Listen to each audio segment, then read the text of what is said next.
In case you happen to miss the presentation of Apple's latest gear, we've got your back. The company today announced Apple Watch Series 3, a new 4K Apple TV, the iPhone 8 and iPhone 8 Plus, as well as the much-rumored iPhone X pronounced 10. As Apple is wont to do, the company peppered videos into the presentation. Some were straight-up advertisements, others.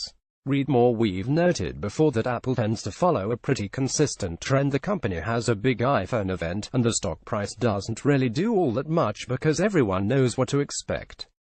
That was particularly true in today's case, as we knew pretty much everything about both new iPhones, and it means that Apple was able to play out the story that it set. Read more. Apple has been hard at work on 4 different operating systems: iOS, tvOS, watchOS and macOS. And the company just updated its website after its iPhone launch event. It now says that macOS High Sierra is going to come out on September 25th.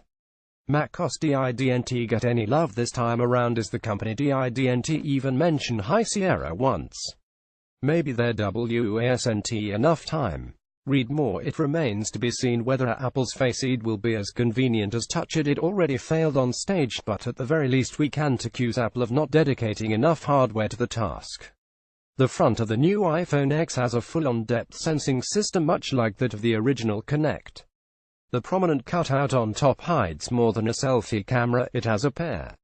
Read more. Apple just introduced the new iPhone X, and the full edge-to-edge screen means no more home button. No more home button means no more Touch ID, since that's where Apple put the fingerprint scanner in older phones.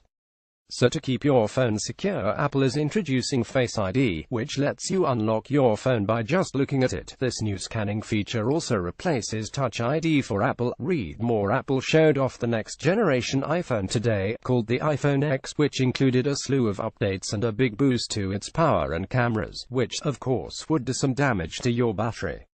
Still, Eddie Q on stage said the iPhone X has an additional 2 hours of battery life.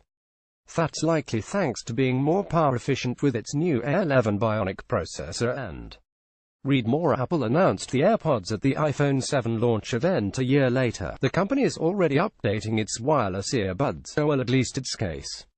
Even though the AirPods are still backordered in most stores, the company just announced a new optional charging case. The AirPods case still works and looks more or less the same, but the indicator light is now outside of the case so that. Read more. Apple demonstrated a new type of emoji today at its press event unveiling the new iPhone 8 and iPhone X. The iPhone X includes a new facial camera system that allows for practical applications like unlocking your phone and payments with your face. It's also used for something that looks fun and maybe a little creepy. It can track your facial expressions and use them to animate. Read more. Goodbye fingers, hello faces. With the introduction of Face ID, and the removal of the Touch ID button, Apple today confirmed speculation about its next generation of on-device authentication when it comes to paying for things. You will now be able to buy goods using your new iPhone X, authenticating your identity with facial recognition. Apple detailed the new iPhone X on stage today at the Read more. It's been a long time coming, but it's finally happening. The iPhone is getting wireless charging. Apple just announced as much while debuting the iPhone 8 and 8 Plus.